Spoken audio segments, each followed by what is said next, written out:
নমস্কার, আমি বিশ্ব মজুমদার। শুরু করছি সোজা সাপটা।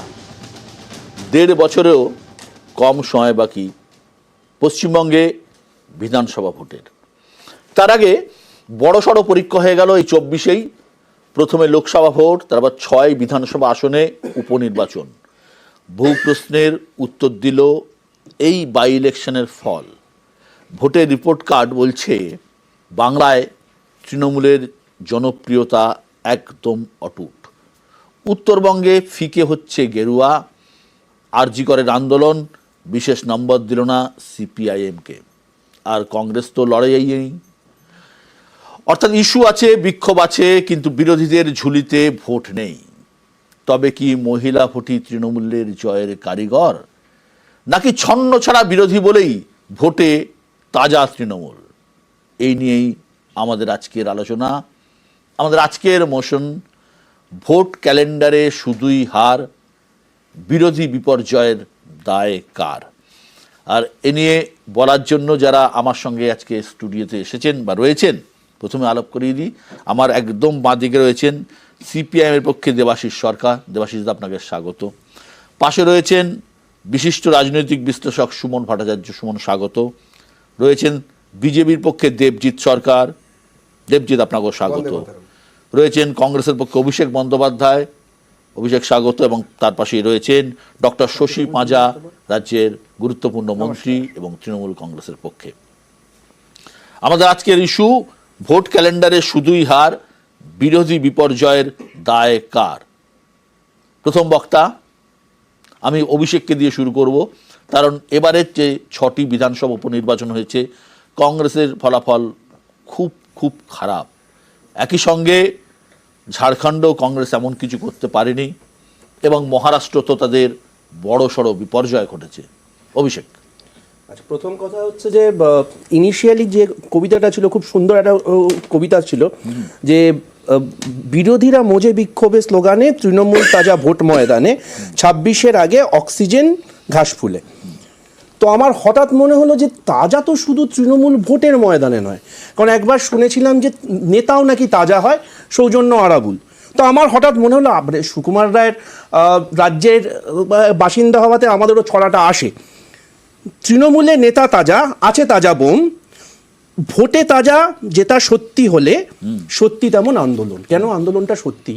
তার কারণ, হ্যাঁ, এটা সত্যি যে সেটা হয়তো ভোট বাক্সে প্রতিফলিত হয়নি, কিন্তু তার মানে 14 তারিখ রাত্রিবেলা যারা রাস্তায় নেমেছিল তারা মঙ্গল গ্রহ থেকে আসেনি। বা এই যুক্তিটাকে যদি আমরা ভাবের ঘরে চুরি হিসেবে মানতে চাই যে না, সব কিছু ঠিক চলছে, কোথাও কোনো রকম কিছু হয়নি, তাহলে আমাদের কোথাও না কোথাও স্বীকার করে নিতে হবে ঠিক যে কথা বিজেপি গুজরাটে বলে থাকে, যে হ্যাঁ, সাবরমতী রিপোর্ট দেখুন, এখন একটা ওয়েব সিরিজ বেরিয়েছে, একটা সিনেমা বেরিয়েছে, ওখানে কিচ্ছু হয়নি, গোধরাকাণ্ড খুব ভালো হয়েছিল, কারণ বিজেপি ওখানে জিতে আসছে। জেতা সবসময় সব কিছুকে জাস্টিফাই করে না। যদি জেতা সব কিছু সবসময় জাস্টিফাই করে, তাহলে 34 বছরের বাম শাসনকে আমাদের সার্টিফিকেট দিতে হবে, বা কংগ্রেসের 57 বছরকে। তাহলে উদ্দেশ্যটা কি? তাহলে উদ্দেশ্যটা হচ্ছে যে যে জায়গাগুলোতে আমাদের সমস্যা আছে সেই সমস্যাগুলোকে একটু সমাধান করা। কিন্তু উপনির্বাচনটাকে কি আমরা একমাত্র লিটমাস ধরতে পারি? কারণ যদি উপনির্বাচনটাকে লিটমাস ধরতে হয়, তাহলে স্বীকার করে নিতে হবে যে আগামী নির্বাচনে কর্ণাটকে শুধু কংগ্রেস থাকবে, পাঞ্জাবে শুধুমাত্র আপ থাকবে, ইউপিতে শুধুমাত্র সমাজবাদী পার্টি থাকবে। কারণ এই জায়গাগুলোতে ইনকামবেন্ট গভর্নমেন্ট এরাই চালাচ্ছে এবং উপনির্বাচনেও এরাই জিতেছে। না না, ইউপিতে তা হয়নি। ইউপিতে ম্যাক্সিমাম জায়গায় সমাজবাদী পার্টি, একটা জায়গা বাদ দিয়ে। না, সরি, ইউপিতে ম্যাক্সিমাম জায়গায় বিজেপি, একটা জায়গা বাদ দিয়ে, অর্থাৎ ইনকামবেন্ট গভর্নমেন্ট। এবার এই উপনির্বাচনে আরেকটা জিনিস খুব ইন্টারেস্টিং দেখিয়েছে। নান্দের বলে একটা জায়গা আছে, সেই নান্দের জায়গায় লোকসভাতে কংগ্রেস 1400 ভোটে জিতেছে, তার আন্ডার 1457, তার আন্ডারে 6টা বিধানসভাতেই হেরেছে। কোনটা সত্যি? তার মানে কি একই ভোটার চাইছে যে কংগ্রেস লোকসভায় থাকুক এবং বিজেপি রাজ্যে থাকুক? না, আমি একবারও বলছি না যে ইভিএম আমাদের সঙ্গে কোনো রকম দুষ্টুমি করেছে, কিন্তু হ্যাঁ, এই বিচ্যুতিটা ধরা পড়েছে। যেরকম ধরা পড়েছে যে এই পুরো আন্দোলনের মাঝখানে হঠাৎ করে যে ভাটপাড়া, সেই ভাটপাড়াতে কোনো উপনির্বাচন হচ্ছিল না, কিন্তু নির্বাচনের দিন একজন তৃণমূল কংগ্রেসের নেতা মারা গেল ধন্যবাদ, অভিষেক। তৃণমূল কংগ্রেসের, আমি জাস্ট একটা লাইন দিয়ে শেষ করছি, কিন্তু অভিযোগটা আরো জোরালো। নার্কোটিক্স কন্ট্রোল ব্যুরোর আওতায় থাকা আফিম নাকি ভাটপাড়া থানার সামনে বিক্রি হচ্ছে, অভিযোগ করছে কে? অর্জুন সিং। আর অর্জুন সিং সম্বন্ধে অভিযোগ করছে কে? পার্থ ভৌমিক, যে ওর ষড়যন্ত্র নাকি খুন হয়েছে, কিন্তু কেউ গ্রেপ্তার হচ্ছে না। এই সবগুলো নিয়েই আন্দোলনগুলো চলবে, ফলাফল যাই হোক। আন্দোলন চলুক, অভিষেক যা বলছে ঠিকই হয়তো বলছে, কিন্তু বাস্তবে হচ্ছে কি, ভোট পলিটিক্সের মধ্যে সংসদীয় গণতন্ত্র, সংসদীয় রাজনীতিতে ভোটে জেতাটা বড় ব্যাপার। কংগ্রেস ভোটে জিততে চায় কিনা সত্যি আমার জানা নেই।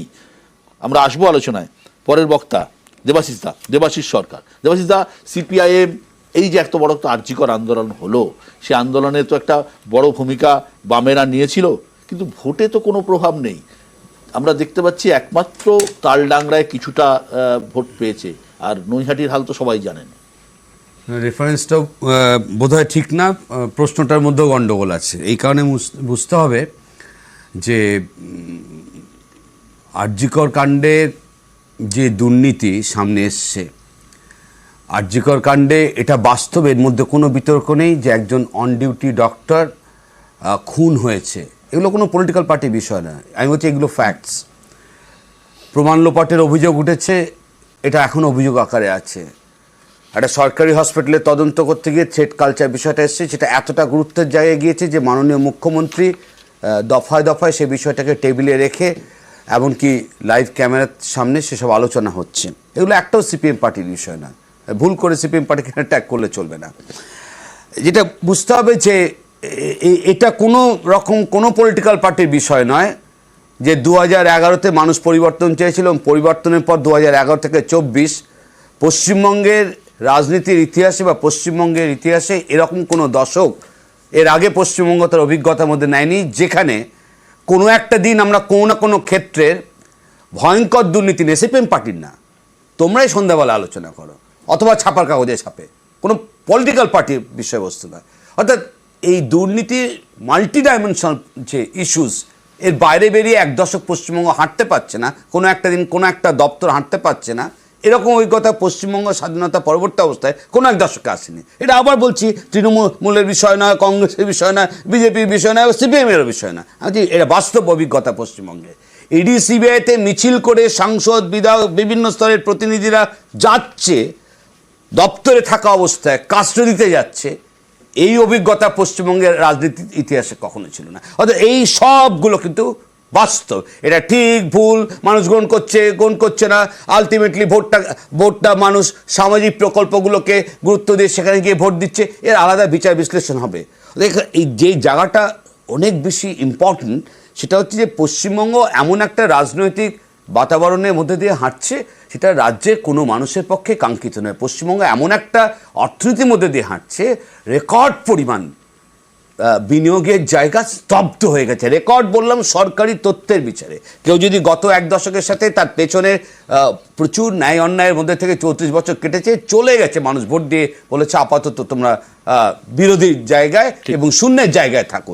সেই পশ্চিমবঙ্গে যদি 2011 থেকে তার পেছনের 10 বছরের সাথে 11 থেকে 24-এর সরকারের তথ্য, বিনিয়োগের ক্ষেত্রে, শিল্পে বিনিয়োগের ক্ষেত্রে 3 স্তরের বিনিয়োগ, ভারী, মাঝারি এবং ক্ষুদ্র। আমি প্রশ্ন উত্তর না, আমি শুধু বলছি দিস আর দ্য ফ্যাক্টস। এর পাশাপাশি তোমার এই প্রশ্নটাও, এই কথাটাও সঠিক যে এইরকম একটা ভয়ঙ্কর পরিস্থিতির মধ্যে রাজ্য যাচ্ছে, তারপরও বিরোধীদের জায়গায় যে সমস্ত রাজনৈতিক দল আছে, তুমি আমাকে নির্দিষ্টভাবে বামেদের কথা বলেছো, যাদের এই মুহূর্তে বিধানসভায় 0 এবং সিঙ্গল ডিজিটে, কখনো 2 ডিজিটে তাদের ভোট শতাংশ থাকছে, এটা ডেফিনেটলি নক্ষত্র প্লেয়ার যারা পৃথিবীতে থাকে তাদেরও একটা ব্যাট প্যাচ থাকে। যে বামপন্থী দলকে নিয়ে কথা হচ্ছে, এটা কোনো আঞ্চলিক দল নয়, মাইন্ডেড দল ভেঙে তৈরি হওয়া দল নয়, এটা হচ্ছে ওটাও না আলোচনা, দুটো একটা ইডিওলজির জায়গা থেকে 104টা দেশে এখনো পর্যন্ত ন্যূনতম, এখানে সংখ্যাটা বেশি আছে উপস্থিত একাধিক দেশ এই দর্শনকে ভিত্তি করে রাজনীতি চালাচ্ছে। এটা ঠিক পশ্চিমবঙ্গের নিরিখে, এটা যা শেষ কথা বলছে এই মুহূর্তে পশ্চিমবঙ্গের নিরিখে এটা ঠিক, এটা লেট পলিটিক্সে একটা স্ট্রাগল পিরিয়ড যাচ্ছে, যেখানে কিছুতেই মানুষের সমর্থন সেই দেবাশিস দা অনেক কথা বললেন, ধন্যবাদ দেবাশিস দা আপনাকে। দেবাশিস দা কিন্তু একটা বিষয় অস্বীকার করলেন না, সেটা হচ্ছে সামাজিক প্রকল্পের যে সুবিধা সেটা কিন্তু সাধারণ মানুষ পাচ্ছে, যেটা তৃণমূলের পক্ষে যাচ্ছে। পরের বক্তা দেবজিৎ সরকার। বিষয়টা দুটো বিষয় পরিষ্কার করা দরকার। এক নম্বর হচ্ছে যে ভোটের, আজকের প্রশ্ন হচ্ছে ভোটের রাজনীতিতে কি আমাদের রাজনৈতিক কর্মকাণ্ড যারা বিরোধীরা করছি তাদের কি সেটায় কোনো প্রভাব পড়ছে না, এটাই হচ্ছে মূল প্রশ্ন। যে হুড়ুর করে তৃণমূল সব জায়গায় জিতছে এরকম ব্যাপার আছে। তো আমাদের যে রাজনৈতিক বিরোধিতা, রাজনৈতিক কর্মকাণ্ড, আমরা তো বিরোধিতা করছি, এটা তো ঘটনা যে যেগুলো যে জিনিসগুলো চলছে, তারপরেও কেন বিরোধীরা মানুষকে বোঝাতে পারছে না বা ভোট বাক্সে সেই বিরোধিতা কেন প্রতিফলিত হচ্ছে না। আমি কয়েকটা বিষয় বলি, আপনারা পুরনো যারা সাংবাদিক তারা জানেন 2011 আগে একটা ভোট হয়েছিল। সেই ভোটটাতে বামফ্রন্টের তরফ থেকে বুদ্ধদেব ভট্টাচার্য কোনোদিন ভাবতে পেরেছিলেন যে 2011 ভোটেতে একজন সমাজকর্মীর কাছে ওই রকম বেশি মাত্রায় কোনো রাজনৈতিক বড় ব্যক্তিত্ব ছিলেন না বুদ্ধ ভট্টাচার্য, যার কাছে হেরেছিলেন, কিন্তু একজন সিটিং মুখ্যমন্ত্রী, 34 বছরের বাম আমলের মুখ্যমন্ত্রী, সরাসরি কোনো দুর্নীতি বুদ্ধ ভট্টাচার্যের বিরুদ্ধে সরাসরি প্রমাণ করা যায়নি কখনোই, এবং তারপরও যেটা হচ্ছে সেটা প্রাতিষ্ঠানিক দুর্নীতি কি হয়েছিল, তার পার্টি কি করেছিল ইত্যাদি নিয়ে অনেক কথা হতে পারে, কিন্তু তা সত্ত্বেও সেই লোকটা তার নিজের কনস্টিটিউয়েন্সিতে দাঁড়িয়ে, মানে যাদবপুর বুদ্ধদেব ভট্টাচার্য প্রায় একই সঙ্গে উচ্চারিত হতো, সেই রকমভাবে হেরে যাওয়া। সুতরাং এইখানে 3টে বা 6টা উপনির্বাচনের সিটে খুব বেশি ভোটে জিতে যাওয়া এবং তাতে কিছু সামাজিক উন্নয়নের ভেলায় চেপে ভেসে এগিয়ে যাওয়া তত্ত্বরিয়ে, তার মানে এটা আপনারা মহারাষ্ট্রে ভেসেছেন। আমি সব জায়গাতেই এটা তো স্বাভাবিক আছে, কেননা 70 বছর ধরে, প্রায় 70 বছরের সমান সময় ধরে যে রায়বেরেলি থেকে 7 নম্বর রেসকোর্স অব্দি তো কোনো বড় রাস্তা বসেনি, কোনো হাইওয়ে তো বসেনি। রায়বেরেলি তো এখনো তো গাঁওকাল কিষান হয়ে ভোট চাইতে যেতে হচ্ছিল এই কিছুদিন আগে অবধি। মাঝখানে নেহাত মোদী সরকার এসে গেল বলে তাই, তার আগে তো ঘুঙ্ঘট নাবিয়ে গাঁওকা কিষানই হয়ে যেতে হতো যারাই রায়বেরেলিতে ভোট করতে আসতেন, চাইতে আসতেন, ওই রাজার বাড়ির লোকেরা। কিন্তু আমার কথা হচ্ছে যে তারপরে তো আমরা এগুলোকে করতে পেরেছি, আমরা এগুলো করতে বাধ্য হয়েছি রাদার, কেননা নইলে তো আর কিছুই করা যাচ্ছিল না। তো এইরকম একটা পরিস্থিতিতে দাঁড়িয়ে আমরা যখন মানুষের কাছে গিয়েছি, এবারে প্রশ্ন উঠবে যে আরজি করের যে বা ঘটনা বা দুর্ঘটনা, এবং সেই দুর্ঘটনার যে ঘনঘটা সেটা কি আচ্ছাদিত করতে পারেনি বা কোনোভাবে ভোটে কি কোনো প্রভাব বিস্তার করতে পারেনি? যদি হবে তো সব কিছুর একটা অভিঘাত থাকে। হয়তো এই রাজ্যের মানুষের মনে হয়েছে যে না ঠিক আছে, আরজিকর হয়েছে তাতে হয়তো একটা শ্রেণী ডাক্তাররা এরমভাবে অত্যাচারিত হয়েছে, এটা ডাক্তারদের আন্দোলন, এটার সঙ্গে আমাদের আন্দোলনের সঙ্গে আমরা আছি কিন্তু ভোটেতে আমরা নেই, এরকম হতে পারে। অথবা আন্দোলন যেখানে কানাগলি একটা তৈরি হয়েছিল, যে একটা নির্দিষ্ট শ্রেণীর বা রাজনৈতিক আন্দোলন হয়ে গেছিল, যে আন্দোলন স্বতঃস্ফূর্ততা ক্রমাগতভাবে হারিয়েছিল। আন্দোলনের শেষের দিকে যা দেখলাম এই ডাইরেক্ট স্ট্রিমিংয়ে, তাতে তো মারাত্মক ব্যাপার, সব প্রশ্ন আমাদের মধ্যে থেকে উঠছিল বারে বারে। কিন্তু আমি যেটা বলতে চাইছি, একদম বলে শেষ করব, যে এইভাবে 6টা সিটে একটা উপনির্বাচনে জয় পরাজয় দিয়ে যদি বড়ভাবেও এই জায়গায় আমরা ভাবতে আরম্ভ করি, তাহলে যারা ভাববেন তারাও ভুল করবেন। এটা যে দলই ভাববেন, ক্ষমতাসীন যে কোনো দলের পক্ষে সেটা একদম ঠিক।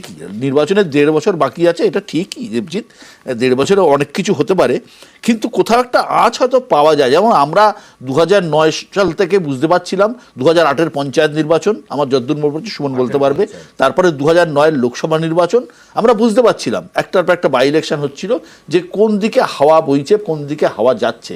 এটা কিন্তু মানে খুব বিশাল অভিজ্ঞতা লাগে না, আমরা বুঝতে পারছি। 11-র আগে সব থেকে বেশি সিট নিয়ে এসেছিল বামফ্রন্ট, 11-র আগের ইলেকশনে সব থেকে বেশি বামফ্রন্টের আমলের সব থেকে চূড়ায় 2006 সব থেকে বেশি। দেখো যখন প্রশ্নটা তুললে তখন বলি ইতিহাস বলছে, ইতিহাসের ব্যতিক্রমও আছে। ইতিহাস বলছে যখন যে দল সব থেকে বেশি আসন নিয়ে ক্ষমতায় এসেছে, তুমি রাজীব গান্ধী ধরো না, 400-র বেশি আসন নিয়ে এসেছিলেন, কিন্তু তারপরে কি হলো, 5 বছরের তাসের ঘরের মতো ভেঙে পড়লো।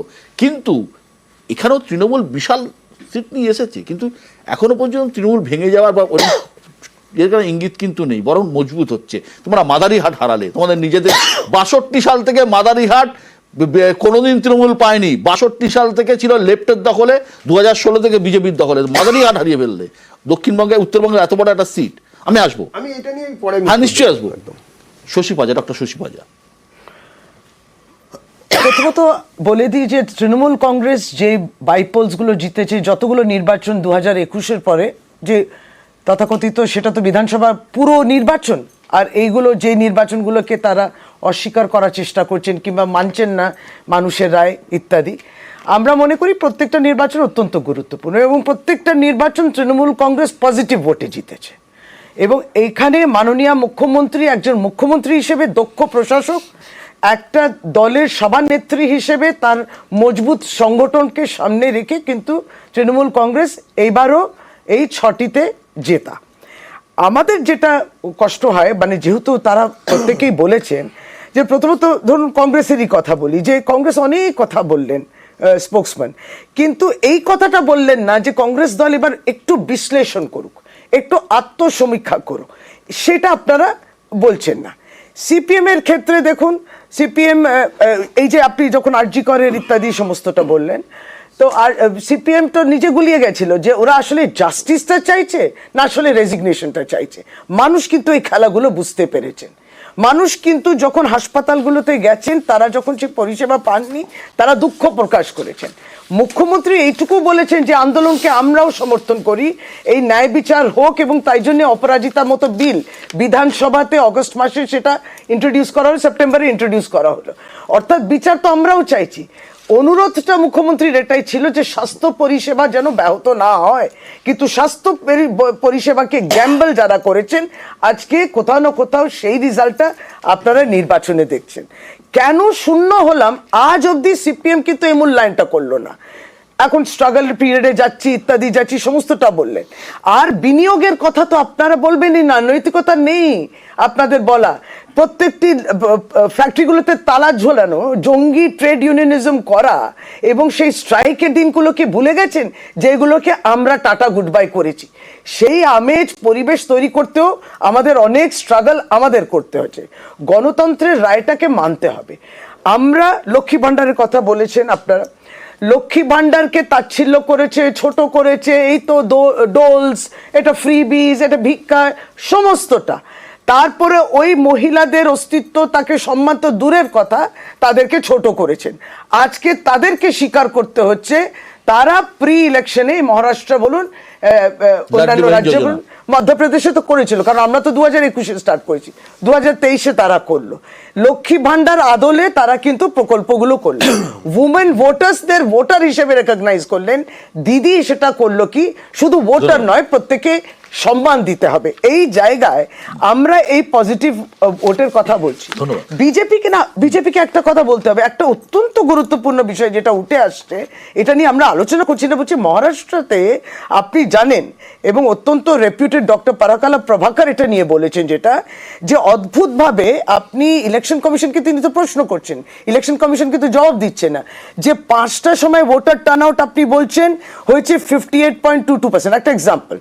তারপর রাত 11:30টার সময় সেই ভোটার টার্ন আউট হয়ে যাচ্ছে 65.02, এবং কাউন্টিং এর আগের দিন 23শে নভেম্বর সেটা হচ্ছে 66.05। তাতে কতজনের ভোটার সংখ্যা বাড়লো জানেন? 76 লাখ। তার মানে ভোটদান হয়ে গেছে, তারপর এই 76 লাখের ভোটার এলো কোত্থেকে?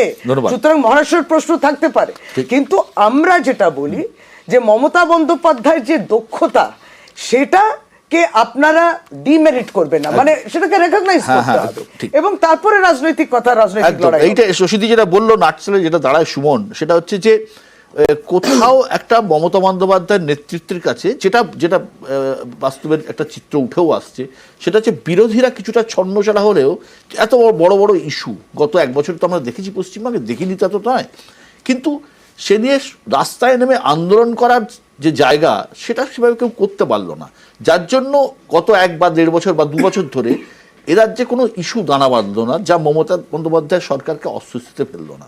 সুমন, দেখ বিশ্ব, বিরোধীদের কথা যখন শুনি, বিশেষ করে টেলিভিশন চ্যানেলে বা ইউটিউবে, দেখলে মনে হয় যে পুষ্পার টিজার দেখছি, পুষ্পা 2 আসছে টিজার, কি দুর্ধর্ষ বিষয়। যখন ফল বেরোয় তখন দেখি মিঠুন চক্রবর্তীর ছেলের সিনেমা, হলে কেউ নেই। এই যে জামানত কনস্ট্যান্ট বাজেয়াপ্ত হওয়ার পরে বামেদের যে ঔদ্ধত্য, যে আমরা কি করেছিলাম, প্রথম বামেদের তো এটা স্বীকার করতে হবে যে 34 বছরে আমি যাদের বলেছিলাম যে তারা লেনিন পড়েছে, মার্কস পড়েছে, তারা আসলে মনে মনে সাভারকারের ভক্ত ছিল, মমতার বিরোধিতায় চলে গেলেন বিজেপির দলে। So we should not talk about left, because that is a marginal force. আমার নিজের একটা বলতে খুব দ্বিধা লাগছে যে আমি যে কলেজে পড়েছি, প্রেসিডেন্সি বা যাদবপুর বা জেএনইউ, যেসব জায়গায় আমিও ছিলাম, সেইখানকার কিছু এলিটের একটা এনজিও হয়ে গেছে যারা মাঝে মাঝে সোশ্যাল মিডিয়ায় চিৎকার চেঁচামেচি করে। নাও coming back to Congress, Congress যেন মনে হচ্ছে সেই আগের অলিম্পিকে ভারতীয় দল পার্টিসিপেট করাটাই মূল কথা, জিততে আমার কোনো আগ্রহ নেই। তুই যেটা বলছিলি যে মহারাষ্ট্রে সমস্ত রিপোর্ট ছিল যে 103টে সিটে লাডলি বাহিনীর জন্য আমরা পিছোচ্ছি। সুনীল গোলুগুলু তাদের মানে যিনি টেকনিক্যাল তিনি রিপোর্ট দিয়েছেন। রাহুল গান্ধী এবং প্রিয়াঙ্কা গান্ধী ওয়েনারে নির্বাচন করছিলেন। তুই যদি মহারাষ্ট্র ধরিস, তুই যদি পশ্চিমবঙ্গ ধরিস এবং ঝাড়খণ্ড ধরিস, মমতা ব্যানার্জির সাকসেস কিছু, তিনি হ্যান্ডস অন পলিটিক্স করেন। পলিটিক্সটা আর ওই রকম পর্যায়ে নেই যে আমি সন্ধ্যাবেলা অন্য কিছুতে ব্যস্ত হয়ে যাব, ঠিক আছে? 24 ঘন্টার কাজ। 24 ঘন্টার কাজ। বিজেপির যে কোনো কারণেই হোক, বিজেপির পশ্চিমবাংলায় ওই যে বললাম বিজেপির শত্রু কে, মানে সেটা আমি মাঝে মাঝে বুঝতে পারি না। দেবজিৎকে দেখে আমার খুব ভালো লাগে, কিন্তু দিলীপ দা তো আজকাল অভিষেক বন্দ্যোপাধ্যায়ের প্রশংসা করছেন, বুঝতেও পারি না, সেটা আলাদা প্রশ্ন। কিন্তু কংগ্রেস আর লেফট যারা সো কল্ড প্রোগ্রেসিভ, তারা how can you claim themself progressive? যারা একটা আরজিকর নিয়ে ব্যস্ত থাকে আর সাবির মল্লিকের বিষয়ে একটা কথাও বলে না, তবে পশ্চিমবাংলার একটা মুসলমানও বিশ্বাস করে কংগ্রেস অথবা সিপিএমকে ভোট দেবে? মুসলমানরা তো পাগল নয়, আর যাই হতে পারে, পাগল তো নয়। তো এটা ক্রমশ, আমি বলছি লেফটের নিজের কাছে অনেক প্রশ্নের উত্তর নেই। শুধু একটাই জিনিস আছে যে আমরা বিরাট ভালো, আমরা শ্রেষ্ঠ, কিন্তু আমাদের দিকে লোকে তাকাচ্ছে না। আরে সেটা তো ভাই শাহরুখ খানের সঙ্গে যারা বম্বে থেকে ছিল এরকম অনেক হিরো বলেছিল আমরাও ভালো। দীপক তিজুরি কোথায় চলে গেছে? লোকে তো ওটা মনে রাখে না, লোকে মনে রাখে যে হু সাকসিড। একদম। দেবশ্রীদা, সুমনের কথা ধরে একটা কথা জানতে চাই যে দেখুন, আপনারা এই 6টা সিটে লড়লেন, সিম্বলে লড়লেন একটিতে, সেটা হচ্ছে তালডাংরা। আপনারা আইএসএফকে ছেড়ে দিলেন হচ্ছে হাড়োয়া, আইএসএফ এর মতো দলকে হাড়োয়া ছেড়ে দিলেন, এবং আপনারা এমএলকে ছেড়ে দিলেন নৈহাটির সিট। এই যে ধরুন কংগ্রেসকে সিতাই ছাড়লেন না, অথচ দেখা গেল সিতাই আপনারা 3000 ভোট পেয়েছেন, কংগ্রেস 9000-এর বেশি ভোট পেয়েছে, তাই তো আমি যতদূর লেফট লেফট পেয়েছে 3000 ভোট, কংগ্রেস পেয়েছে 9000-এর বেশি ভোট। তো এই ডিসিশনগুলো যে একা একা লড়া, সত্যি কি করতে হবে জানা বা কি করা উচিত, কোথাও কি দ্বিধা দ্বন্দ্ব আপনাদেরকে পিছিয়ে দিচ্ছে? না, দ্বিধাদ্বন্দ্ব কোনো প্রশ্নই নেই। জাতীয় স্তরে যেরকম ভারতীয় জনতা পার্টিকে কেন্দ্র করে এনডিএ এই কম্পোজিশনের বিরুদ্ধে আপনারা আমরা না, বাধ্য সমস্ত এর বাইরে যারা আছে তারা সর্বভারতীয় স্তরে স্ট্রাগল করছে। তোমার এই প্রশ্নটা অত্যন্ত মূল্যবানভাবে উত্তরপ্রদেশে বিভিন্ন রাজনৈতিক দল যখন আসন অ্যাডজাস্ট করছে, প্রশ্নটা আসছে। তুমি একই রকমভাবে ভারতবর্ষের মহারাষ্ট্রে চলে গেলে তুমি এই একই প্রশ্ন পাবে। ফলে যখনই প্রথম কথা হচ্ছে, প্রত্যেকটা পলিটিক্যাল পার্টি, ঠিক ভুলের প্রশ্ন না, এটা একটা এক্সপিরিয়েন্স, প্রত্যেকটা পলিটিক্যাল পার্টি স্বাভাবিকভাবে প্রথমে তার শক্তিটাকে এনশিওর করার চেষ্টা করবে এবং তারপর এই পার্লামেন্টারি যে ইলেকশন প্রসেস সেখানে সে জেতার চেষ্টা করবে। এটা একটা এত সহজ ছক্কা পাঞ্জার ব্যাপার নয়, আর এটা এরকম কোনো সুবিধাবাদী রাজনীতির বিষয় নয়। ফলে এইটাকেই নির্দিষ্টভাবে বলা হচ্ছে একটা পলিটিক্যাল স্ট্রাগল। যেরকম তৃণমূল কংগ্রেস একটা আঞ্চলিক দল হতে পারে, কিন্তু তার তো ইচ্ছে হয় গোয়াতে গিয়ে জিততে, তার তো ইচ্ছে হয় ত্রিপুরাতে গিয়ে জিততে, তাহলে ওটাকে ভুল ঠিক? তার তো ইচ্ছে হয় কংগ্রেসকে ভাঙিয়ে মেঘালয় বা উত্তর পূর্ব ভারতে আমি একটু সর্বভারতীয় হই, তাহলে এটা কি বলা হবে যে এটা ভুল করছে? আঞ্চলিক দল পশ্চিমবঙ্গের মধ্যে ভোট, সে ব্যালট পেপার চিবিয়েই হোক, ব্যালট বক্স নর্দমায় ভাসিয়েই হোক, বিরোধীকে ভোট দিতে না দিয়েই হোক, যেভাবেই হোক, এই যে একটা চমৎকার কনসলিডেশন হচ্ছে, এখানেই থাকো, এটাকে ভুল করছে তৃণমূল কংগ্রেস সর্বভারতীয় পার্টি বলে? প্রশ্নটা এটা নয়। প্রত্যেকটা পলিটিক্যাল পার্টি তার একটা ইচ্ছে থাকবে, তার একটা পলিটিক্যাল স্ট্রাগল থাকবে, একটা অ্যাম্বিশন থাকবে, একটা অবজেক্টিভ থাকবে। এই যে কথার মধ্যে বললে যে মানে বন্ধু সুমনই বলল যে অভিষেক ব্যানার্জি, মাননীয় অভিষেক ব্যানার্জি আবার কার প্রশংসা করছে, এই যে অ্যাডজাস্টমেন্ট না বিরোধিতা, এইসব প্রশ্ন কথা সবসময়ের জন্যই থাকবে আর কি। এই যে এতগুলো বিষয় আমার ভাবতে সত্যি অবাক লাগে যে ইডি সিবিআইয়ের মতন ভারতবর্ষের একমাত্র, মানে আর বাইরে তো আর কেউ নেই, তারা সর্বভারতীয় স্তরে তাদের একটা গড় অ্যাভারেজ সাকসেস রেট থাকে, কিন্তু আমাদের রাজ্যে তারা যে পরিমাণ ইনভেস্টিগেশন হচ্ছে কোনো সাকসেস রেট নেই। আবার অবাক লাগে যে যাদের বিরুদ্ধে ইনভেস্টিগেশন হচ্ছে তারা কখনো ডিফামেশনও চার্জ করে না, যে আমাকে তোমরা এসব বলছো, আমি সেটি ফাইল করছি। ভারতবর্ষের শ্রেষ্ঠ না তাহলে এটা কি ভোটে যেতে না, এই তোমার এই প্রশ্নটার মতন একইভাবে কিন্তু এগুলোর মধ্যে থেকেই ভোট নির্ধারিত হয়। চিট ফান্ড ঘটেছে কি ঘটেনি, এগুলোর মধ্যে থেকেই ভোটটা ফলে। সত্যি কথা বলুন তো, সত্যি কথা, ভারতবর্ষে যত নির্বাচন হয়েছে, আমরা যতদূর মনে করছি, আমি যতদূর মনে পড়ছি, আমারও অনেকদিন হয়ে গেল, দুর্নীতির অভিযোগ, দুর্নীতি কি ইস্যু হয়েছে আমার মনে হয় বফর্স ছাড়া সত্যিকারের সেভাবে মানে ইস্যু হয়নি। সুখরাম রাজনীতিতে বেঁচে থাকতে পারেন, তাহলে লালু প্রসাদ যাদব রাজনীতিতে বেঁচে থাকতে পারেন। আবার আমি বলছি, দেখুন দুটো মূল সমস্যা বামেদের। প্রথম কথা হচ্ছে বামেরা তৃণমূলকে, বামেদের মূল শত্রু তৃণমূল গোয়াতে কি করেছে, ত্রিপুরায় কি করেছে, মণিপুরে কি করেছে, সব ভুল করেছে। কিন্তু ওখানে তৃণমূল 34 বছর ক্ষমতায় ছিল না। তুমি যে স্টেটে 34 বছর ক্ষমতায় ছিলে, সেখানে তুমি ক্ষমতা চলে যাওয়ার 10 বছরের মধ্যে জিরো হয়ে গেলে, তার মানে তোমার কি ট্রেনিং ছিল? আমার ভালো লাগছে কি শূন্য হয়ে যাওয়ার পরেও কিন্তু সুমন সব থেকে বেশি যাকে নিয়ে কথা বলতে এবং তির্যক করতে পছন্দ করছে, সেটা কিন্তু ইনসিডেন্টালি ফ্যাক্টরি দুর্নীতি, সেটা মানুষ প্রাধান্য দিয়েছে কিনা ভোট দেওয়ার সময়, তার থেকেও একটা বড় জিনিস হচ্ছে সীমাহীন সন্ত্রাস। দেখুন, এই সন্ত্রাসের গল্প বলে আমাদের সাংগঠনিক দুর্বলতা ঢাকার চেষ্টা করছে, এইসব বলে লাভ নেই। কিন্তু আপনি বলুন, একটা রাজনৈতিক দল, আপনি বলুন তো, যে ইউপি কিংবা বিহার, যেসব স্টেটকে আমরা দেখাই গোবলয় স্টেট বলে আগে দেখাতাম, বা হরিয়ানা, ছেড়ে দিন দক্ষিণ ভারতের স্টেটগুলো, বা কোথাও মহারাষ্ট্রে এত বড় ভোট হয়ে গেল, কোথাও শুনেছেন নাকি যে কোনো পার্টির কোনো জেলা সভাপতি পুলিশকে বোম মারতে বলছে? কোথাও কোনো পার্টির এমএলএ বলেছে যে তোমরা 70 আমরা 30 গলা কেটে ভাগীরথীতে ভাসিয়ে দেবো? কোথাও এরকম ধরনের ইনডিসিপ্লিন যে দুর্ঘটনাগুলো, মানে ভোকাল মৌখিক যেসব সন্ত্রাসের কথা বলা হয়েছে পার্টির লোকেরাই, কোন পার্টি নয়, তৃণমূল। আর এখন তো মারাত্মক ব্যাপার বিশ্বদা, এখন তো ব্লক লেভেল, আমি তৃণমূল দলটাকে এখন সমীহ করতে শুরু করেছি, আগে বলতাম টলতাম, আজকে থেকে সমীহ করছি। ব্লক লেভেলের নেতার কাছ থেকে পাওয়া যাচ্ছে হচ্ছে বা ডিআরডি এর একদম ছাপ মারা জিনিসপত্র, যেগুলো পারমাণবিক রিঅ্যাক্টরে ব্যবহার হয়। এরপরে তো কালীঘাট টালিনালা থেকে যদি একটা নিউক্লিয়ার হেডেড সাবমেরিন বেরোয়, আমরা তো অবাক। আমার একটা প্রশ্ন আছে, না এগুলো তো আমার একটা প্রশ্ন আছে, হচ্ছে তো একটা পলিটিক্যাল পার্টি আর একটা পলিটিক্যাল সাথে ভোটে লড়তে গেলে তার সাংগঠনিক ক্ষমতা লাগে। মাদারিহাট সিট 2016 সাল থেকে বিজেপির দখলে ছিল। 2016 সাংগঠনিক ক্ষমতা মানে কি? বোমা আমি বলছি সাংগঠনিক ক্ষমতার কথা বলছি। 2016 সাল থেকে বিজেপির দখলে ছিল।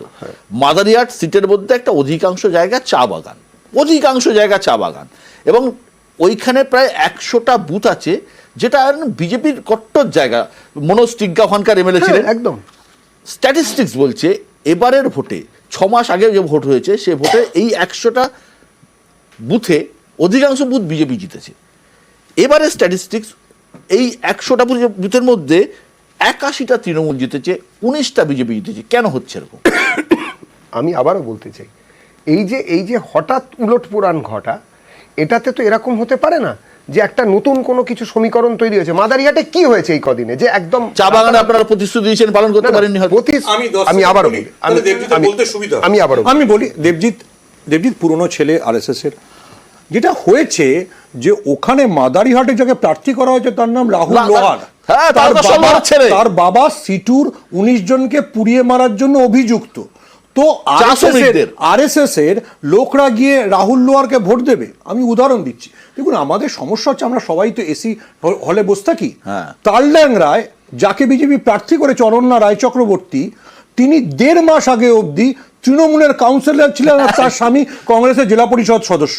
ওইখান দিয়ে আমি নাম করতে চাই না, ওনাদের দলের শ্রদ্ধেয় নেতা যাচ্ছিলেন, রাস্তায় দেখা হয়েছে, অনন্যাকে প্রার্থী করে দিয়েছেন। তো আপনি আশা করছেন যে গোটা বাঁকুড়ায় আরএসএস এর সব লোক গিয়ে অনন্যা রায় চক্রবর্তীর জন্য করবে?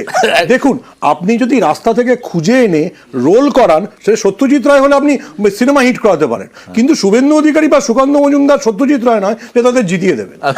অভিষেক, হরিয়ানায় হার, মহারাষ্ট্রে হার, জোটের বাজারে আপনাদের তো গুরুত্ব কমছে, আঞ্চলিক দলগুলো কথা শুনবে না। আর আচ্ছা, আঞ্চলিক দলগুলো কথা শুনবে কি শুনবে না আমি একটু পরে আসছি। তার আগে দুটো বক্তব্য। শশীদি একটা ইন্টারেস্টিং কথা বললেন, খুব ভালো লাগলো, যে মমতা বন্দ্যোপাধ্যায় আসার পর ট্রেড ইউনিয়ন আন্দোলনকে টাটা গুড বাই করা হয়েছে। উনি ভুলে গেছেন, টাটাকেও গুড বাই করা হয়েছিল, শুধু ট্রেড ইউনিয়ন আন্দোলনকে টাটা গুড বাই করা হয়নি। সমস্যাটা হচ্ছে তুমি একটা খুব ইন্টারেস্টিং প্রশ্ন করলে যে দুর্নীতির ইস্যুতে কি কখনো ভোট হয়?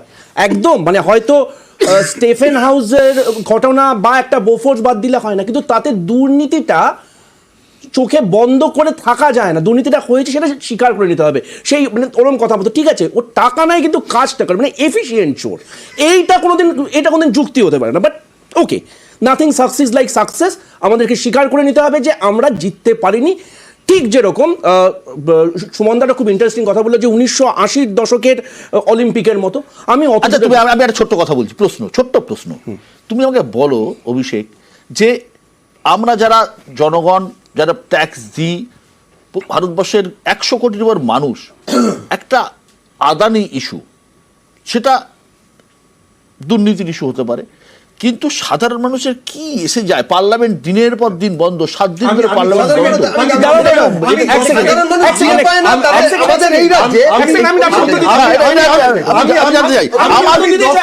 আমি 10 সেকেন্ড যোগ করতে চাই। দিল্লি শহরে যখন আমার প্রথম পৌঁছেছিলাম, কাগজের নাম করছি না, আমি জানি যে কাগজের ফোন করেছিলাম যে কোন সা মার্কেট, গোল মার্কেট কা আশপাশ হয় ক্যা? 2019-এর ইলেকশনটা রাহুল গান্ধী ভন্ডুল করেছিলেন রাফায়েল দিয়ে। রাফায়েল ফাইল না রাইফেল, এটাই লোকে বুঝতে পারেনি। একদম। মানুষ দেখছেন, আমাদের পয়সায় সাংসদরা দিল্লি যাচ্ছেন, দিল্লি থেকে আসছেন, খাচ্ছেন, দাচ্ছেন, ভাতা পাচ্ছেন, কিন্তু পার্লামেন্ট 1 মিনিটের জন্য চলছে না। এটা কি? ঠিক, খুব দামি কথা। এবার তুমি যখন প্রশ্নটা করলে আমাকে একটু উত্তরটা দেবার সময় দাও। আদানি একমাত্র যারা শেয়ার মার্কেটে ইনভেস্ট করে শুধু তাদের ক্ষেত্রেই বিচার্য। ভারতবর্ষের কত % লোক শেয়ার মার্কেটে ইনভেস্ট করে? তাদের ক্ষেত্রেই বিচার্য তা নয়, আমি শেষ করলাম না। শেয়ার মার্কেটে 1% করে, কিন্তু অনেক লোক এনপিএস এ করে, এবং তুমি জানো না তোমার টাকাটা যে এলআইসিতে আছে সেই এলআইসির টাকাটা ওখানে রয়েছে। সমস্যাটা এটা নয় যে তুমি অ্যাক্টিভলি শেয়ার মার্কেটে বোঝো, পাবলিককে বোঝাতে পারছো? একদম। এবার তুমি ধারাবিটাকে জাস্ট বিক্রি করে দেওয়া হবে বলে সরকার বদলে গেছে, এটা ধারাবির মানুষ বিশ্বাস করতে চায়নি। We have to accept it. তার মানে সত্যিটা মিথ্যা হয়ে যাচ্ছে না। আমি তোমার সেকেন্ড পয়েন্টের সঙ্গে যে আমরা হয়তো তাকে বোঝাতে পারছি না, কিন্তু আমি সুমনদার সঙ্গে একটা কথার একটু অ্যানেকডোট দিতে চাই। না, সন্ত্রাস নিয়ে আমরা এই মুহূর্তে সত্যি কোনো অভিযোগ করছি না, কারণ ঠিক যেরকম অস্ট্রেলিয়ায় খেলতে গেলে তোমার বাউন্সি পিচে খেলতে হবে, তোমার একটা বুমরা প্রয়োজন। যতদিন না আমরা পেটোর জবাবটা মাস্কেট দিয়ে দিতে পারছি ততদিন হারতে হবে। কিন্তু যেই মুহূর্তে পেটোর জবাবটা মাস্কেট দিয়ে দেবো, তখন কিন্তু মানবাধিকারের প্রশ্ন তুললে হবে না। দেখেছো আজকে কোথায় আছে? মাস্কেট ছোঁয়ার লোক দরকার। এবার সমস্যাটা অন্য জায়গায়। এবার শশী দি, having said that, last কথাটা যখন বাস্তব না বাস্তবটা প্রত্যেকে অস্বীকার করলেন, এটা আমি শুনে অবাক লাগে। পশ্চিম বাংলায় বিরোধী দল হিসেবে তারা নিজেরা পরিচয় দেন। পশ্চিম বাংলার ভালো চান তো? পশ্চিম বাংলাকে বঞ্চিত করা হচ্ছে কেন্দ্রীয় সরকারের পক্ষ থেকে। এই এতগুলো বিরোধী দল কেউ আওয়াজ তোলে না। প্রাইস রাইস সম্বন্ধে তোলে আওয়াজ, আন্দোলন কিছু আপনি দেখবেন না। এই যে বেরোজগার, যেটা না বাংলায় আপনারা কিচ্ছু করেন না। বাংলায় আপনারা যেটা করলেন যে মানুষের বক্তব্য, মানুষের যে মূল বিষয়গুলো, মানুষের কষ্টটাই বুঝতে পারলেন না। এইটা আপনার 3 জনই মিলে এক জায়গায় কিন্তু ইউনাইটেড রয়েছেন। আপনি ভাবুন তো, লোকসভাতে যে রেজাল্ট ছিল মহারাষ্ট্রতে, আর এই বিধানসভাতে কি রেজাল্ট হলো, এই তফাৎটা হলো কেন? মুশকিল হচ্ছে যে এই যে বললেন রিজনাল দল, এই যে আমাদেরকে ছোট করো বড় করে, এইগুলো করলে হবে না। এইটা যখন আমরা অ্যালায়েন্সে আছি তখনও আমরা বলেছি, যারা বলার চেষ্টা করছে সেটাতে তখন আপনি প্রতিবাদও করেননি। যে রিজনাল পার্টিসগুলো যারা আছে, কিংবা যেখানে যে যেমন যার ডমিনেশন রয়েছে কিংবা যেখানে তার প্রাধান্য রয়েছে, তাকে গুরুত্ব দিতে হবে। এইটা কিন্তু অত্যন্ত ইম্পর্টেন্ট। এবং আবারও বলি যে বামেরাই বলুন কিংবা বিজেপি তো বঞ্চিত করছেই। আজকে যখন বিধানসভায় এইটা নিয়ে আমরা প্রস্তাব তুলছি, বিজেপি কি করবে? বিজেপি তো বিধানসভায় অংশগ্রহণই করে না। ওই যে আপনি দেখালেন প্রথমে অনেক ক্ষোভ, বিক্ষোভ, চিৎকার চেঁচামেচি, কিন্তু এর বাইরে কিছু নয়। মানুষের পাশে যারা দাঁড়ালেন না, মানুষ কেন তাদের পাশে দাঁড়াবে? পরিষ্কার কথা এটা। প্রথম 3 মিনিট, 1 মিনিট। প্রথম কথা হচ্ছে যে বঞ্চনাকারী বিজেপির তরফ থেকে এবং ফ্লোরে কথা না বলা বিজেপির তরফ থেকে দিদির কাছে আমার 2টো প্রশ্ন আছে, নিষ্পাপ প্রশ্ন। 1 নম্বর, এই যে পশ্চিমবঙ্গকে এগিয়ে নিয়ে যাওয়ার জন্য রাজ্য যারা কর্মচারী তাদের দিয়ে দেওয়া বন্ধ করা, এটা তো এগিয়ে নিয়ে যাওয়ার জন্য, এগিয়ে বাংলার জন্য। পশ্চিমবঙ্গকে এগিয়ে নিয়ে যাওয়ার জন্য কি অসাধারণ কষ্ট করে সব জায়গাতে এই যে আবাস কেলেঙ্কারি, এই যে টেট কেলেঙ্কারি, এই যে কেলেঙ্কারি আর কেলেঙ্কারি চতুর্দিকে, সেগুলো তো এগিয়ে বাংলার জন্য, মানে এগিয়ে নিয়ে যেতে হবে। বঞ্চনাকারী বিজেপির জন্য দায়ী, একদম ঠিক বলেছেন। 3 নম্বর কিন্তু ভুল। না না, কেন বলবো না, কেন বলবো না, কেন বলবো না? আমাদের টিম আসার আগে, আমাদের টিম আসার আগে বাজেট কিন্তু লিস্টটা স্যানিটাইজ করে 11 লক্ষ বাড়ি দেবেন বললে আপনারা বাড়ি দিলেন না, আপনারা বাড়ি দেবেন না, আপনারা ভোটে হারবেন। এবং এই ভোটের এই টাকাটা কাট না, বাড়ির জন্য, এই টাকাটা কাট না, কাজের জন্য। আমি আবার বলছি, বাংলার আবাস যোজনা স্টিকার মুছে, আবার বলছি, বাংলার আবাস যোজনা স্টিকার মুছে প্রধানমন্ত্রী আবাস যোজনা স্টিকার লাগাতে গিয়ে আপনাদের জন্য নাম এতটা গুরুত্বপূর্ণ, ওটা শুনুন, এই রাজ্যের মুখ্যমন্ত্রী মমতা বন্দ্যোপাধ্যায়ের নামে করছে না আবাস যোজনা। বাংলা আবাস যোজনা হবে না কেন? গুজরাট আবাস যোজনা হয়, প্রধানমন্ত্রী আবাস যোজনা হবে কেন? এই রাজ্যে তাই বলে টাকা আটকে দেয়, তাই বলে গরিব মানুষের মাথার উপরে রাজনীতি সুবোধ না, সুবোধ আর কংগ্রেসও ঠিক করতে হবে না, কংগ্রেসকেও ঠিক করতে হবে। বাংলায় আপনি মমতা বন্দ্যোপাধ্যায়ের বিরুদ্ধে বলবেন, এখানে আপনি লেফটের সঙ্গে অ্যালায়েন্স করবেন, কেরালাতে কংগ্রেস লেফটের বিরুদ্ধে লড়বে, কিছু একটা তো বলতে হবে। আপনারা কংগ্রেসকে সাপোর্ট করেন না না, আমি আপনাকে বলছি না, সংগঠন বানাবেন। দেবে সুমন, এই যে রাজনীতি তো কৌশল সবসময়, যে কোনো সময় আমি কি কৌশল নেব তখন আমাকে তাৎক্ষণিক ভাবতে হবে। প্রত্যেকটা দিনই তো কৌশল। দেবজিৎ যেটা বলছে, হ্যাঁ, কখন কাকে হাত ধরতে হবে, কখন কার হাত ছাড়তে হবে, এটাও তো রাজনীতির অঙ্গ। অবশ্যই। দেখ, মানে পৃথিবীর ইতিহাসে, মানে এখনো অবধি সবচেয়ে বড় যে দ্বিতীয় বিশ্বযুদ্ধটা, সেখানে যে 3 জন একসঙ্গে এসেছিল, একদম সেই 3 জনের মধ্যে কোন রকম আদর্শগত মিল, না, কোন রকম খাওয়া দাওয়ার মিল, এক ধরনের পানীয় সেবন, কোনো কিছু মিল ছিল না।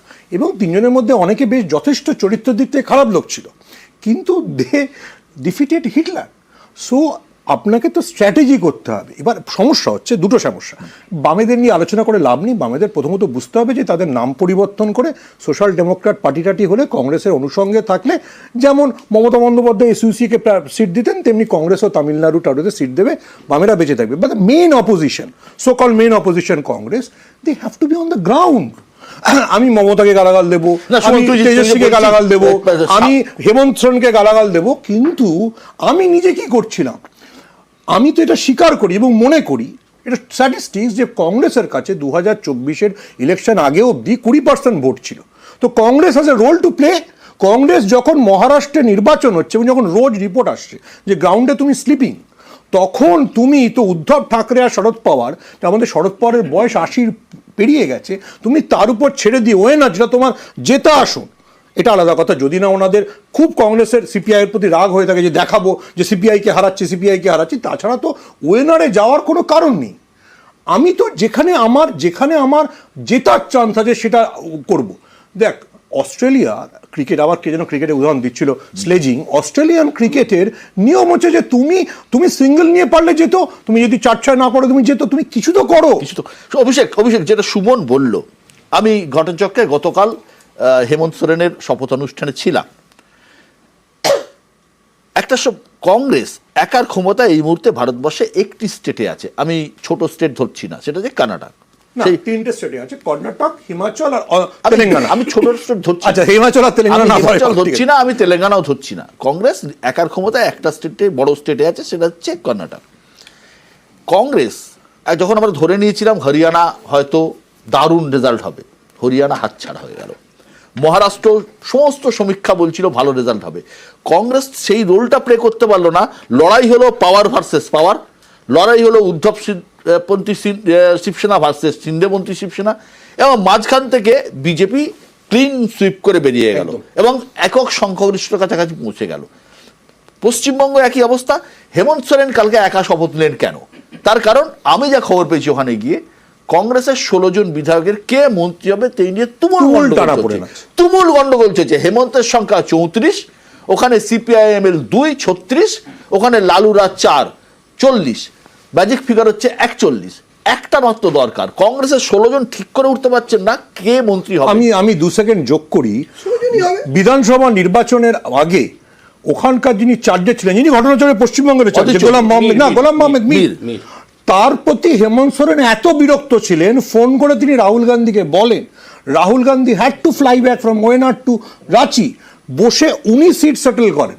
এই হচ্ছে কংগ্রেসের, আবার পুরনো টার্ম ব্যবহার করছি, আঞ্চলিক মনসবদারদের অ্যাটিটিউড, যে মোটামুটি হেমন্তর ইলেকশন শেষ করে দিয়েছিল কংগ্রেস। হ্যাঁ, আমার তো মনে হয়, দেখো, আমার যা অ্যাসেসমেন্ট, খুব দ্রুত না করতে পারলে ভেঙে যেতে পারে, ভেঙে যাওয়ার জায়গা আছে। আচ্ছা,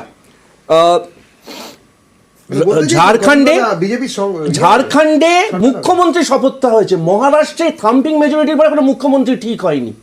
let's call spade a spade. আচ্ছা, এবার আসা যাক, অর্থাৎ শরিকি জটিলতা একমাত্র আমাদের আছে, পৃথিবীতে আর কোথাও নেই, এটা ভাবলে আমরা মূর্খের স্বর্গে বাস করছি। একটু আগে জোট শরিকি জটিলতা নয়, আঞ্চলিক, অভিষেক। আরে আমার সমস্যাটা আমায় বলতে দাও। শরিকি জটিলতা নয়, শরিকি জটিলতা, এবার শরিকি জটিলতা, শরিকি জটিলতার মধ্যে ফারাকটা বোঝা যাচ্ছে। না, ওরা তো কংগ্রেসের 16 জন কি ওরা তো ভেতর শরিক থেকে তো যাচ্ছে। আরে ভাই, আমি আমার সমস্যাটা আমি মিটিয়ে আরে দেবো।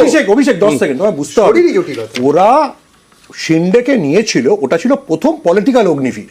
3 বছরের জন্য তুমি অগ্নিবীর পদে এসো, হ্যাঁ, তারপরে তোমাকে রিটায়ারমেন্ট দিয়ে দেবো। ওটা আচ্ছা, ঠিক প্রথম আছে। পলিটিক্যাল আচ্ছা, অগ্নিবীর বুঝে ছিল। গেছি। এবার ঠিক আছে, তারপরে ওটা- আমরা এখন সিকিউরিটি গার্ড করবে। হ্যাঁ। আচ্ছা, ঠিক আছে, তাহলে আমার কিছু বক্তব্য নেই। কিন্তু ওরা শরিকি ভাবেই একটু আগে না। তুমি যে শরিকি কথা মানে বললে, আচ্ছা, 16 জন কি শরিকি পাঞ্জাব, তো হচ্ছে? পাঞ্জাবে কংগ্রেস এবং আপ আলাদা লড়েছে, সেখানে বিজেপি শূন্য। দিল্লিতে কংগ্রেস আর আপ একসাথে লড়েছে, সেখানে বিজেপি 7-7। কোথাও তো গিয়ে এক বলতে হবে, যে তুমি যদি এটা বলে থাকো, সেখানে দিল্লিতে কিন্তু আম আদমি পার্টির 4টে অস্ট্রেলিয়ার পিচ বাউন্সি, ইন্ডিয়ার পিচ পাটা, কোন পিচে কি খেলতে হবে সেটা তোমায় ঠিক করতে হবে। আরজেডি বিহার, এক্ষুনি তুমি উদাহরণ দিচ্ছিলে, আরজেডি পাপ্পু যাদবকে সিট দিল না, পাপ্পু যাদব নির্দল হয়ে দাঁড়িয়ে সাংসদ হয়ে গেল। অর্থাৎ নমনীয়তা সব পক্ষে প্রয়োজন। এবার আমরা আছি বাংলাতে, অ্যাবসলিউটলি এগ্রিড।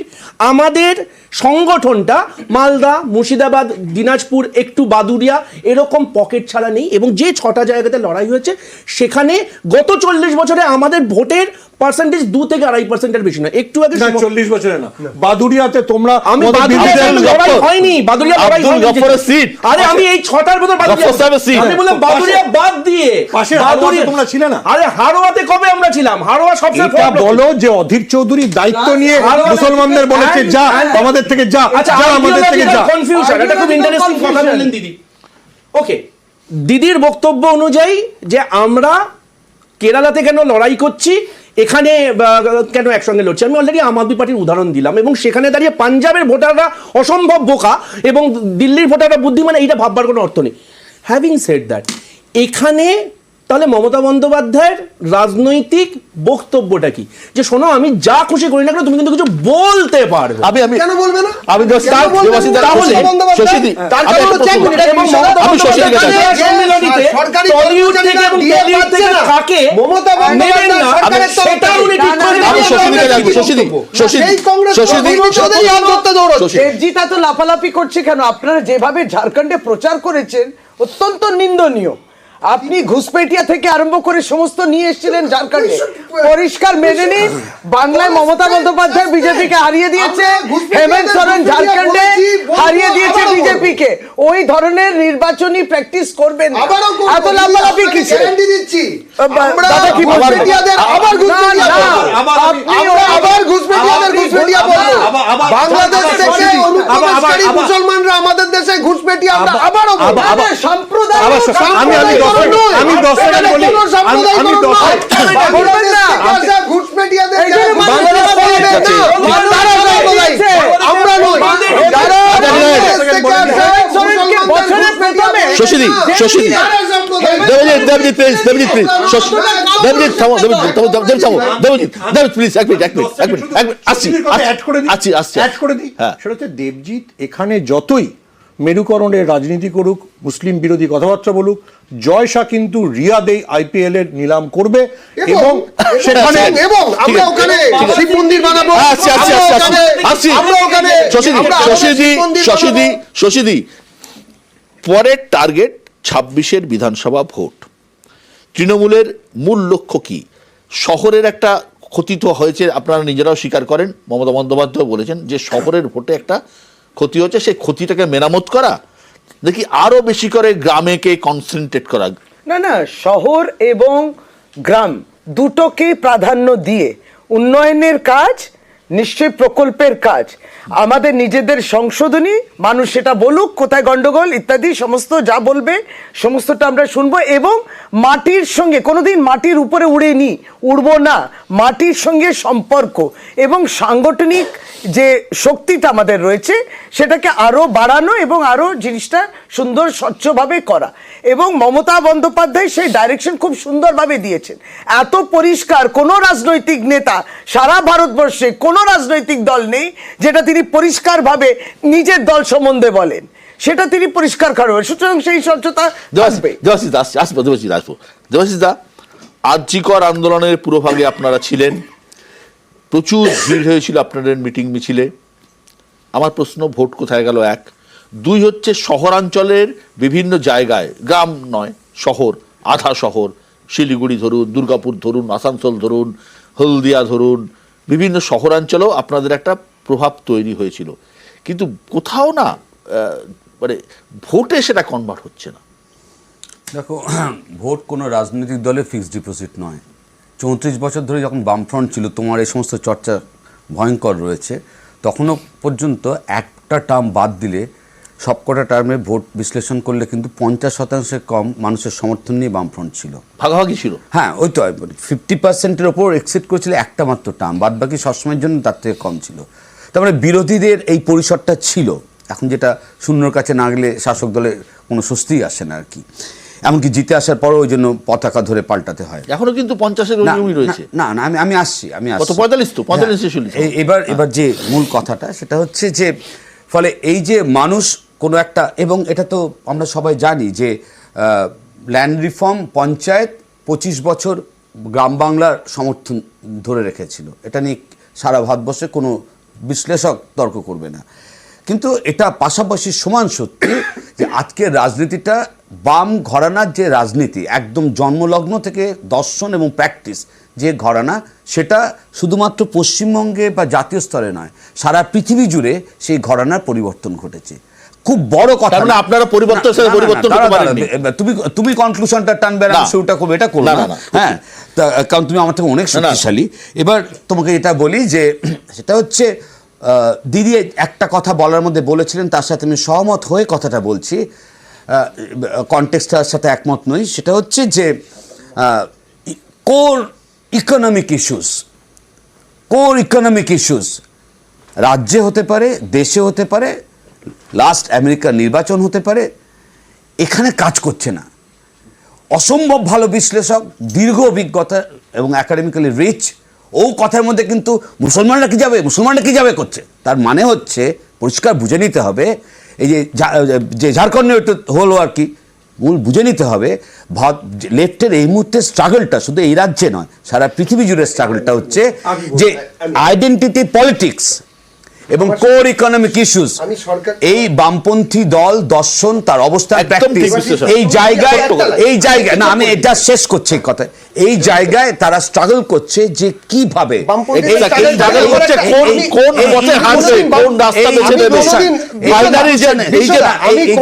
আমি এই যে আমাদের রাজ্যে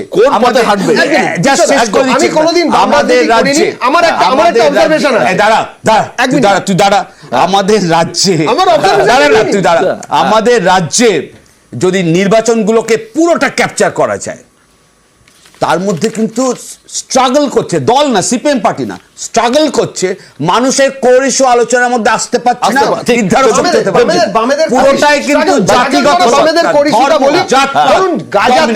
গাজাতে যখন কিছু হয় তখন দেবাশিস দার মানে এইসব বামেরা একটু বলি একটু বলতে দিন, তখন দেবাশিস দার কথা বলছি না, গাজাতে যখন কোনো সমস্যা হয় মুসলমান নিয়ে বললেন বলে বলছি, তখন দেবাশিস দারা অক্সিজেন সিলিন্ডার নিয়ে রাস্তায় মিছিল করতে বেরিয়ে পড়েন।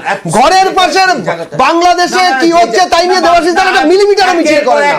এইটাই তো সোশ্যাল, এই তো সোশ্যাল স্ট্রাগল আপনাদের। সুমন এটাই তো আপনাদের সোশ্যাল স্ট্রাগল। কিন্তু আপনারা ঘরের পাশে বাংলাদেশ নিয়ে কি করেছেন? দেবজি সুমন ভট্টাচার্য, সুমন ভট্টাচার্য। আচ্ছা সুমন, সুমন বাংলাদেশে ঘটনা নিয়ে সবাই কনসার্ন, সুমন, সবাই concern, আমরাও concern, সবাই concern, হ্যাঁ। বামেদের যেটা মূল সমস্যা, বামেরা এখনো সত্যিটাকে কোনোভাবে দেখতে চাইছে না। যেটা দেবাশিসবাবু বললেন, যদি সেটাকে বিশ্লেষণ করি, 1947 থেকে 2024 ইলেকশন অবধি যেটা মমতা বন্দ্যোপাধ্যায়ের ভোট, সেটা তো আসলে কংগ্রেসের ভোট। কংগ্রেস কিন্তু কংগ্রেস থেকে মমতা বন্দ্যোপাধ্যায় কোনোদিন 40% নিচে নামেনি। একদম। যেদিনকে বুদ্ধ ভট্টাচার্য 235 পাচ্ছে, সেদিনকে মমতা বন্দ্যোপাধ্যায়ের কাছে 42% আছে। হ্যাঁ, একদম। এইটা প্রশ্ন তো বামেদের করতে হবে যে আমি জমি আন্দোলন করলাম, এত কিছু করলাম, তাহলে আমার শিক্ষায় কি ভুল ছিল যে আমার কাছে যে 40 ছিল তার মধ্যে 26% অন্যদিকে চলে গেল। তার মানে হচ্ছে, আবার আমি বলছি, উনি যেটা বলেছেন সেটাকে সমস্যা হচ্ছে, বামেরা তো সবাই এত অহংকারী, সব জানে, ঠিক আছে। সেটা ওনাদের স্বীকার করতে হবে যে ওনাদের রাজনীতিতে গান্ধীর সঙ্গে ছিলাম, নিয়ে কিন্তু একটা স্ট্রাগল সারা পৃথিবীতে চলছে। গান্ধীর সঙ্গে ছিলাম না গান্ধীর বিরুদ্ধে ছিলাম। রাজনীতি কৌশল, এবং এই কৌশল কখন কিভাবে অ্যাপ্লাই করতে হবে সেটা কিন্তু সেই তাৎক্ষণিক সিদ্ধান্ত নিতে হবে। এই সিদ্ধান্ত নরেন্দ্র মোদী নেন, এই সিদ্ধান্ত মমতা বন্দ্যোপাধ্যায় নেন, তারা জিতছেন, পরিষ্কার। আপাতত অনেক অনেক ধন্যবাদ সবাইকে আজকের এই অনুষ্ঠানে আসার জন্য।